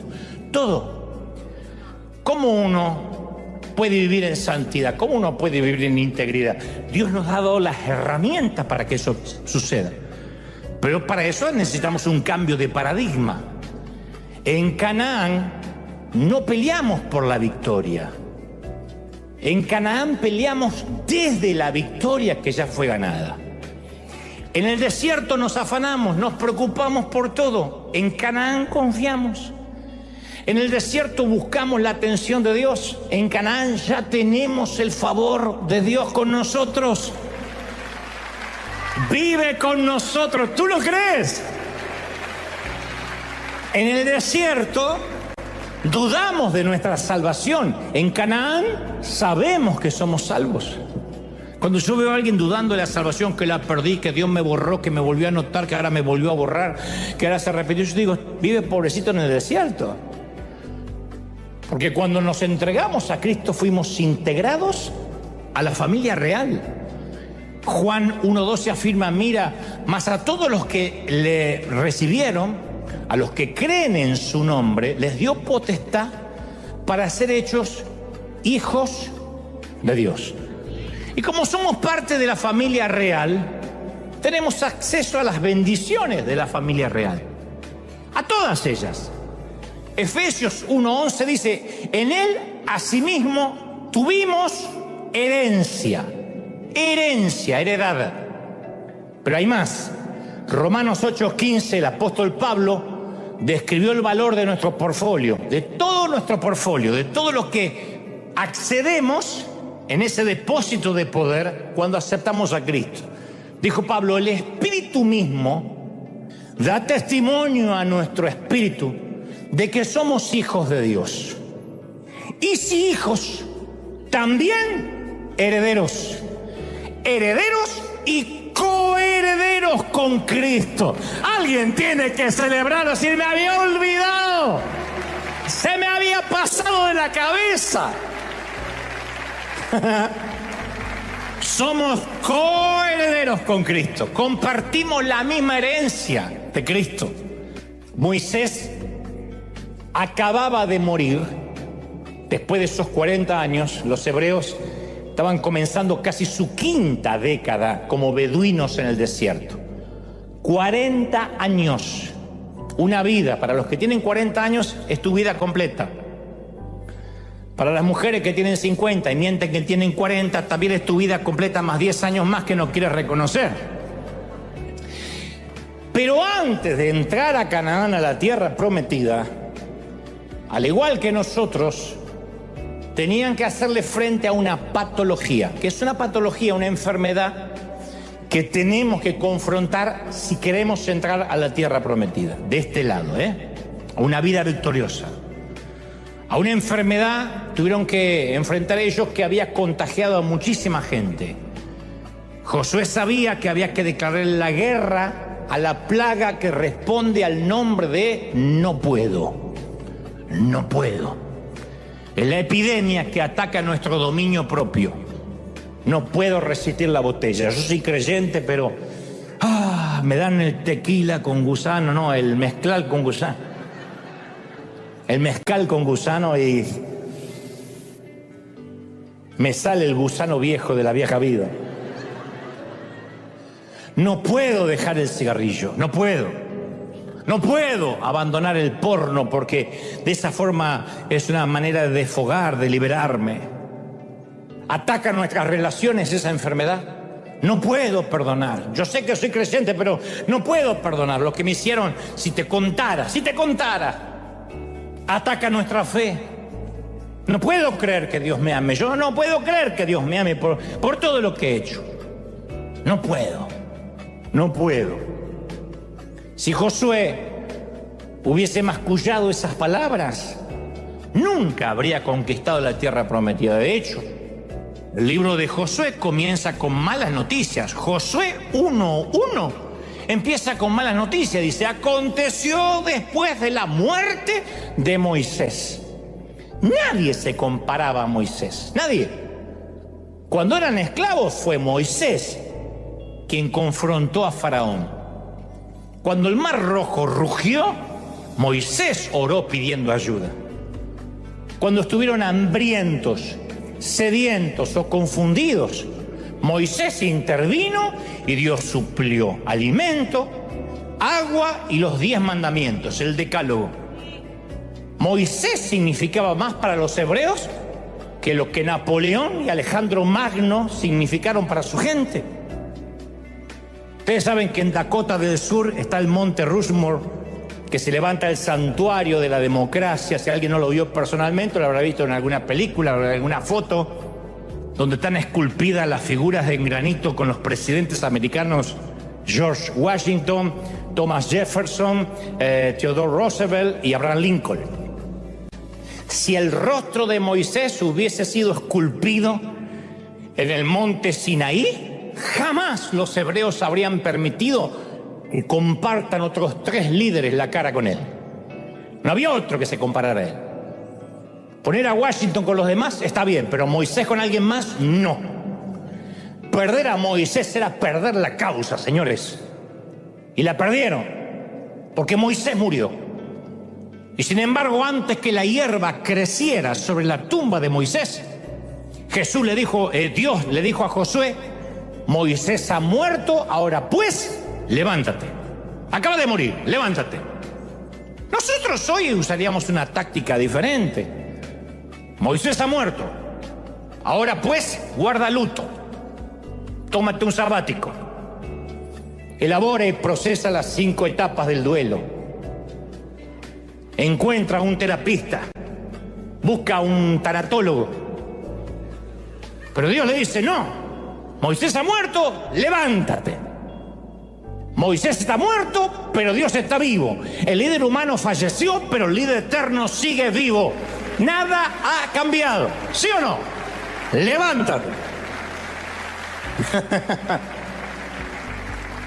Nuestra porción no es una miseria. No heredamos las obras. No nos vestimos como los que fuimos hermanos menores con la ropa que van dejando nuestros hermanos mayores. Yo heredé hasta los calzones de mi hermano Diego. Había algo que nos vinculaba en la intimidad, el mismo calzón. No pasa eso con el Señor, no nos vinculan como primos lejanos. En la tradición del tiempo del apóstol Pablo, el hijo primogénito recibía una doble porción, mientras que el resto de los hermanos tenían que repartirse lo que quedaba. No es así con Cristo. Primera de Juan 4:17 dice, porque nosotros somos en este mundo tal como Jesucristo. O sea, la porción de Cristo es nuestra porción. Todo lo que Cristo tiene, lo tenemos nosotros.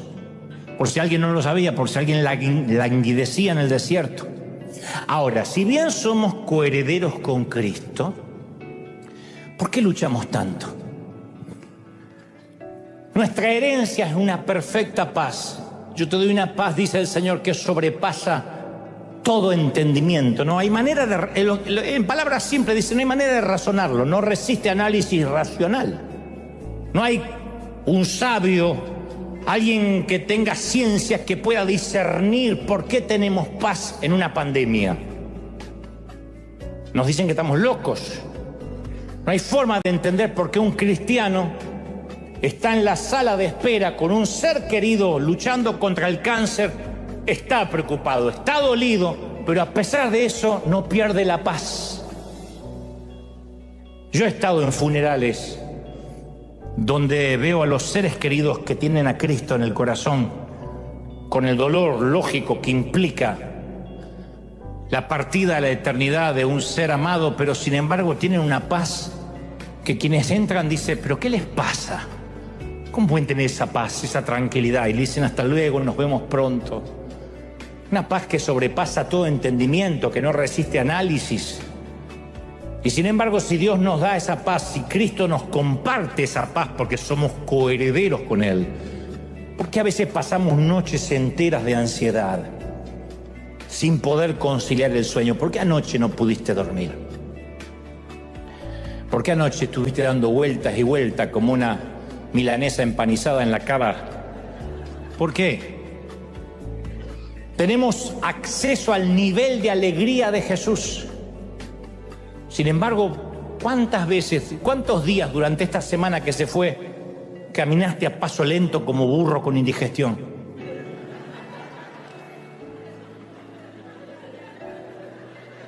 Yo nunca vi un burro con indigestión, pero me lo imagino. Dios promete suplir cada necesidad. Compartimos las riquezas en gloria con Él. No obstante, seguimos preocupándonos, poniéndonos nerviosos. ¿Por qué?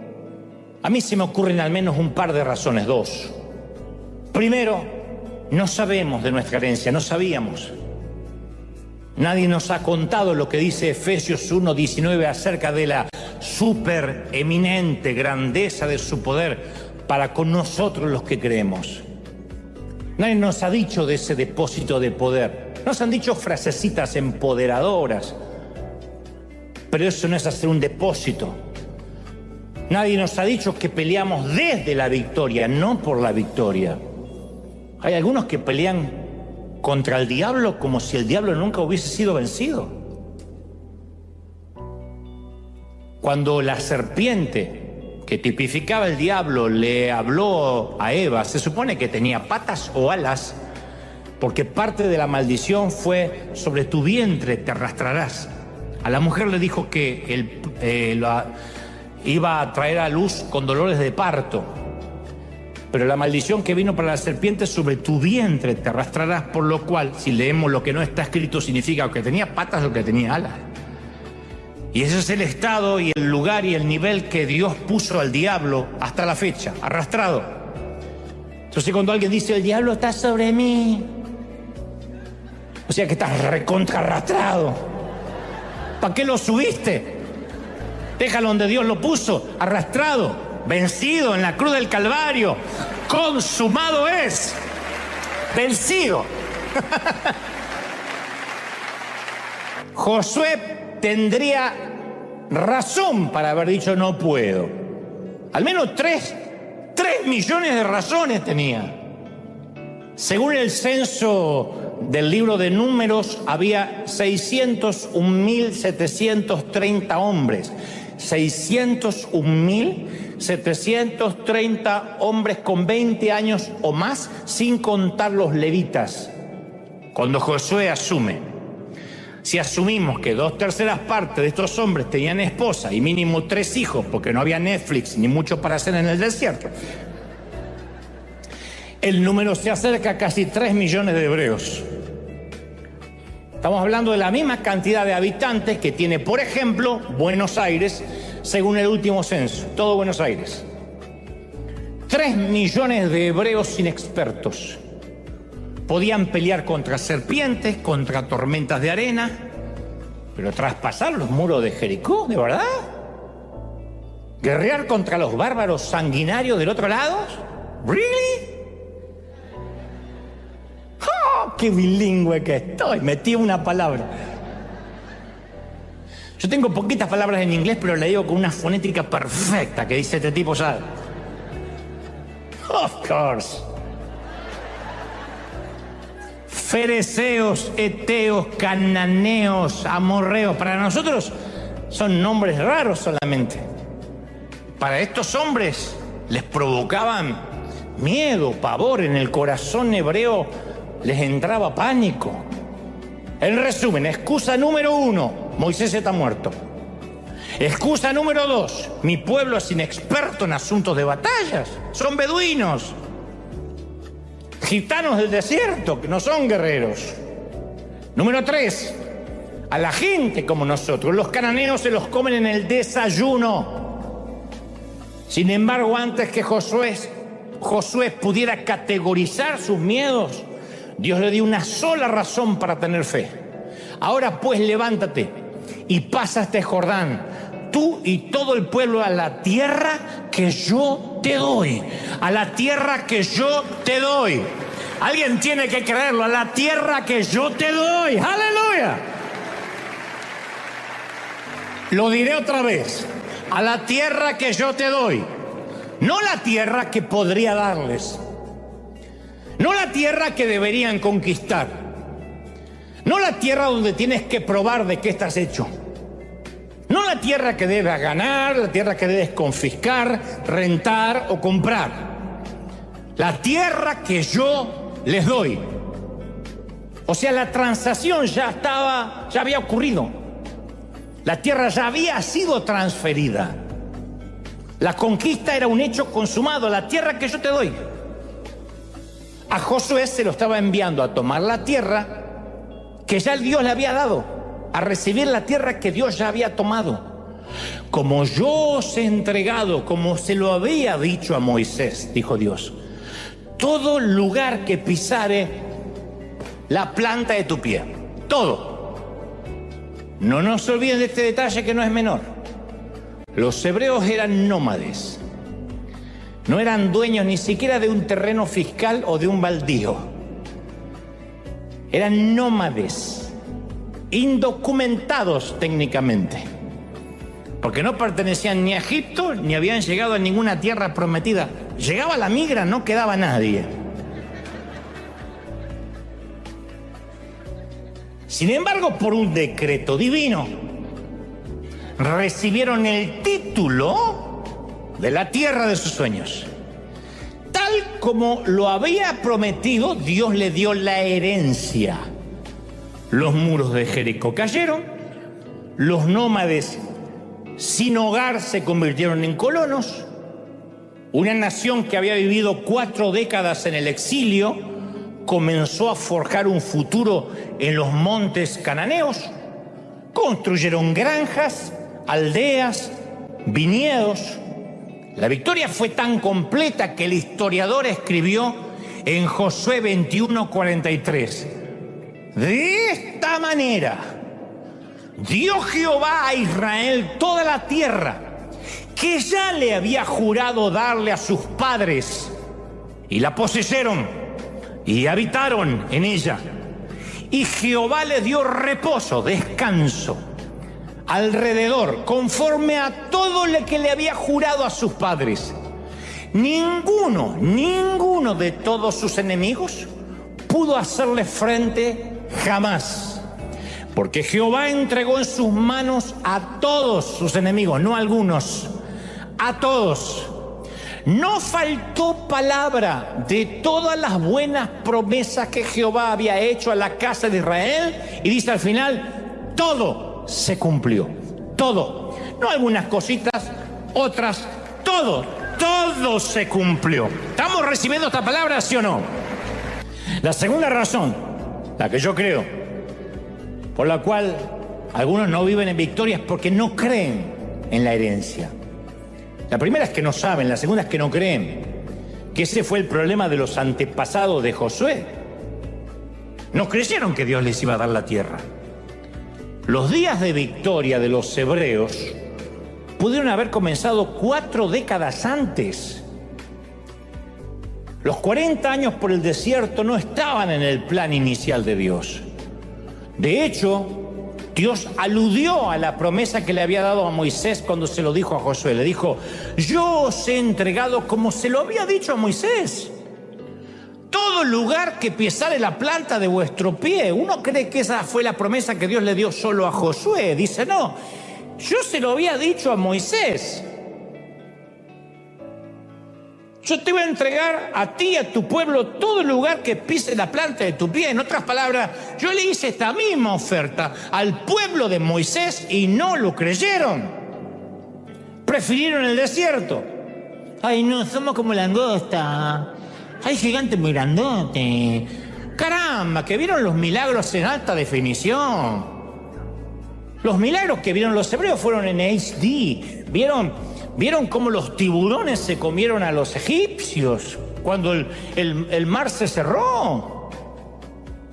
¿Vieron cómo las plagas cayeron sobre Egipto? ¿Vieron cómo una columna de fuego los protegió? ¿Cómo cayó maná del cielo? ¿Cómo brotó agua de una piedra? ¿De verdad? Josué no cometió ese error. Le tomó la palabra a Dios e inició la tarea de heredar la tierra. Entonces hagamos nosotros lo mismo. La presencia de Dios está incrustada en nosotros. No midamos nuestra vida según nuestra capacidad, midámosla según la capacidad de Dios. Si no podemos perdonar, Dios sí puede. Y como Él puede, nosotros podemos. No podemos romper con el hábito, Dios sí puede. Como Él puede, nosotros podemos. No podemos controlar la lengua, el temperamento, Dios sí puede. Y como tenemos acceso a todas las bendiciones del cielo, encontramos la fuerza para poder. Imagínate lo que ocurriría si toda una generación de cristianos viviera con su herencia, recibiendo su herencia. Filipenses 4:13 lo afirma, pues todo lo puedo hacer, todo, por medio de Cristo, quien me da la fuerza. Todo lo puedo en Cristo que me fortalece. Todo. Todo. ¿Sí o no? Alguien tiene que decir amén. Entonces, el título para nuestra nueva vida en Canaán ya fue firmado. Ya está. Solo depende de nosotros poseer la tierra. Josué y sus hombres lo hicieron, heredaron su herencia. Cada tribu recibió su bendición particular o una asignación. Todos los hebreos fueron bienvenidos a la herencia. El viejo, el joven, el débil, el fuerte. No hubo alguien que dijo, no, vas a heredar menos. Claro, las asignaciones eran individuales. A cada tribu Dios le dijo a Josué que den un paso al frente. Rubén, Gad, Manasés. Cada territorio era distinto. La parcela de Judá era grande, era céntrica. La de Dan era más pequeña y costera. Hasta las asignaciones fueron únicas. Josué dijo, tribu de Judá, tomen las tierras altas. Manasés, ocupen los valles. Pueblo de Gad, habiten la tierra del este jordánico. Y Jesús hoy nos dice exactamente lo mismo. José, toma tu lugar en tu campo de medicina en el ala del hospital. María, toma tu territorio de contabilidad. Susana, te he dado el don de servicio, ocupa tu territorio. Alejandra, ocupa tu sitio en la administración. Todo el mundo recibe un don. Todo el mundo recibe un territorio. Ocupa tu lugar. En el primer capítulo de Deuteronomio, vemos que los israelitas habían acampado en el monte Horeb, en el desierto. Ya estaban asentados, estaban acostumbrados a la vida del desierto. Increíble. Habían establecido una ciudad segura, conocida, en el desierto. Sin saberlo, los hebreos habían creado un lugar donde estaban atrapados. No necesitaban arriesgarse, ni siquiera necesitaban a Dios, porque uno no necesita mucho a Dios cuando vive una vida sedentaria. Cuando no vives milagros, ¿para qué quieres a Dios en la ecuación de la vida? Todos tenían lo que requerían. Habían sido, sí, salvos de la esclavitud del faraón, pero todavía no habían llegado a donde Dios quería. Y Dios tenía un sueño más grande para el pueblo hebreo. Dios quería que abandonaran lo conocido, que arriesgaran todo, que dependieran de Él.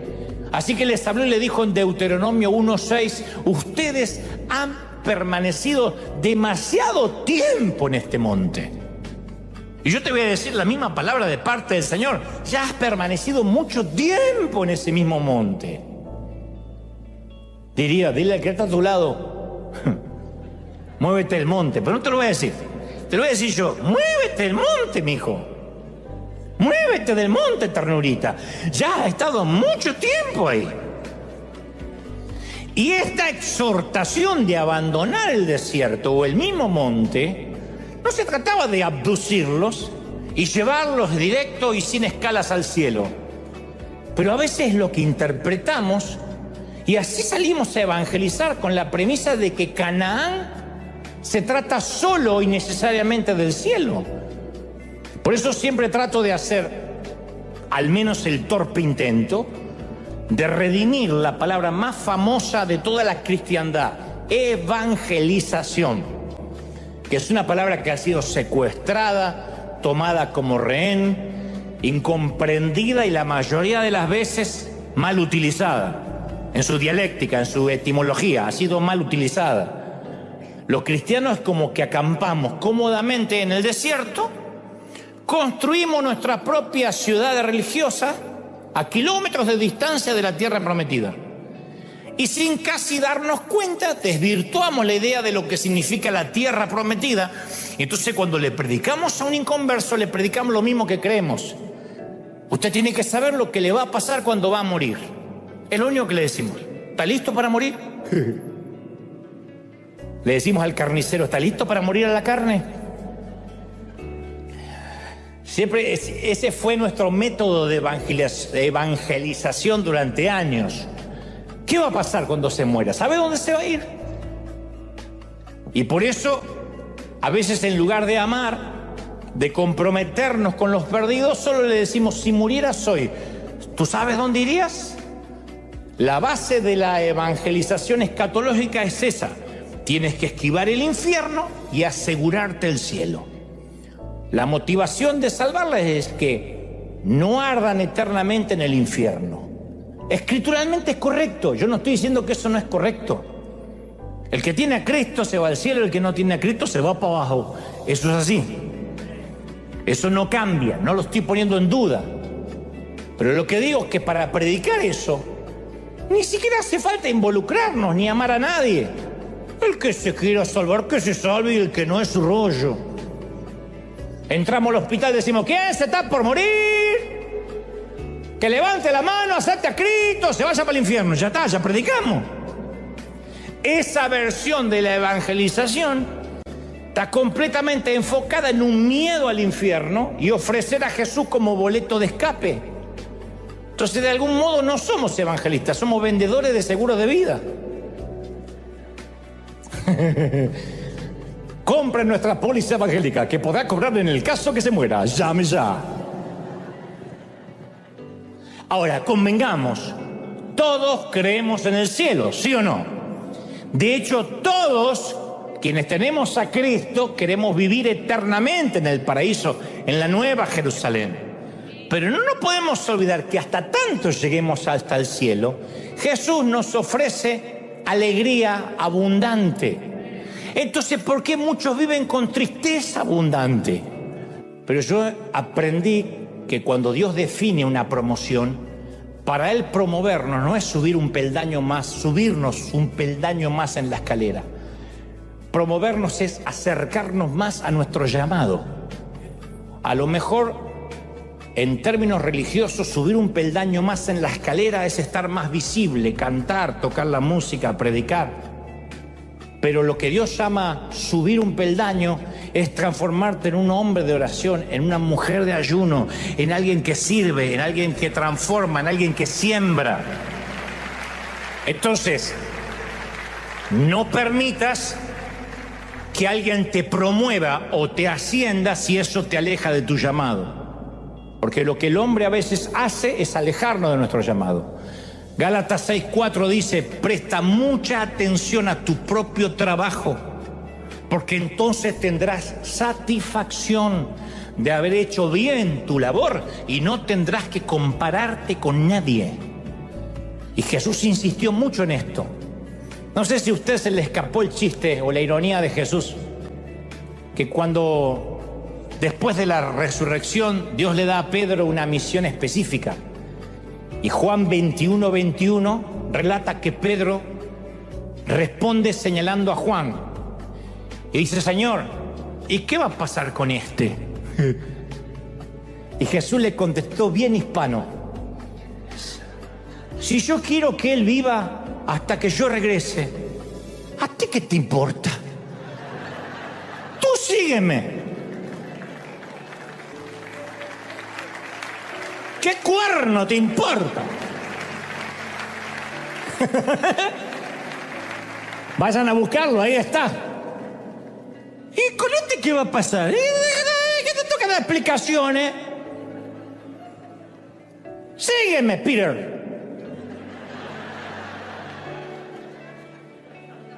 Ay, ¿qué va a pasar con John? ¿Qué te importa? En otras palabras, no te preocupes por la misión de otra persona. Estate enfocado en la tuya, en tu herencia, en tu lote. Hay una herencia de este lado del sol. Y los que viven comiendo queso, los religiosos que están constipados, no soportan a aquel que luce bien. Cuando alguien luce bien, feliz porque vive de su herencia, le dicen, es humanista, no predica arrepentimiento. Sí, nada tiene que ver con el arrepentimiento. Estoy hablando de aquellos que se arrepintieron, aceptaron a Cristo y en vez de entrar a comer el menú libre, comen queso.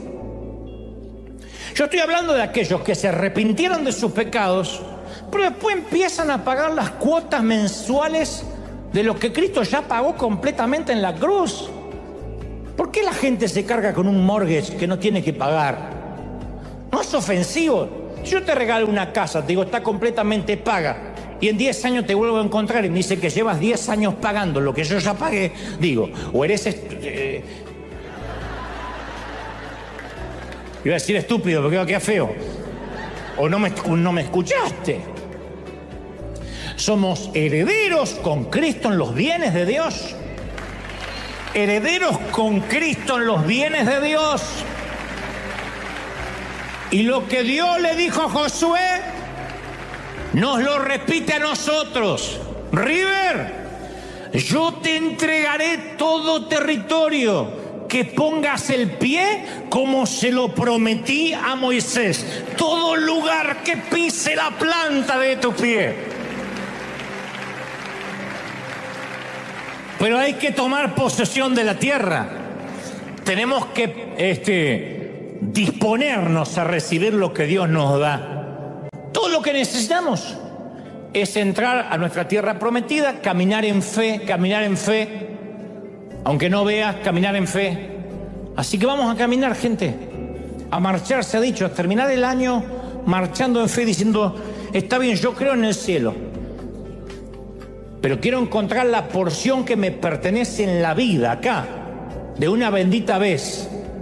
Así que vamos a mudarnos de una vez por todas al lote prometido. No importa la edad que tengas. Caleb dijo, yo tengo 75 años y quiero mi monte. Josué y Caleb fueron los únicos que sobrevivieron a la primera generación. Fueron los únicos 2 espías que dijeron, sí podemos conquistar.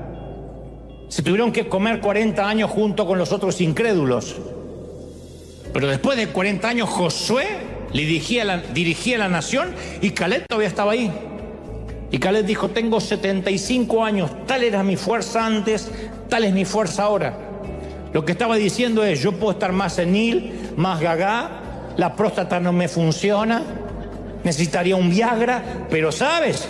Dios no ha cambiado, Dios no envejece, Dios no cambia sus planes, Dios no muta, Dios sigue siendo misericordioso. Padre, he transmitido lo que creo me has dicho que diga a este tu ejército, a este tu pueblo. Y hoy desde aquí, desde River, bendecimos esas naciones, esa gente que está del otro lado. Hasta la fecha languideciendo en el desierto. Ayúdalos a tomar una victoria real, no de frases hechas, ni repeticiones absurdas, sino de un cambio de paradigma.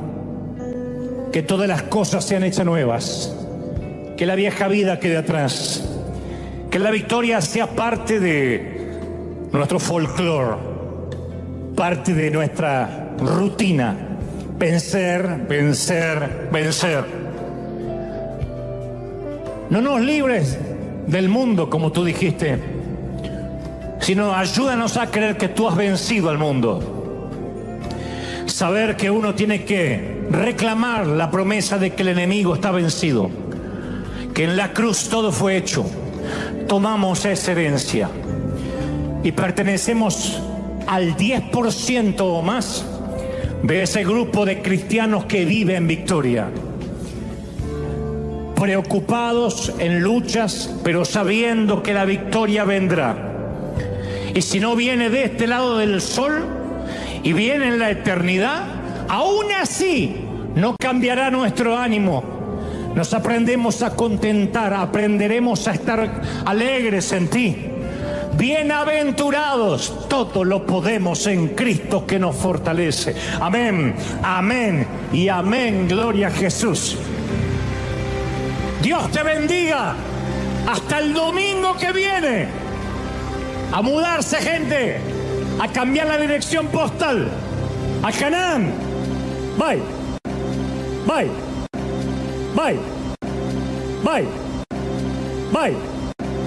Bye.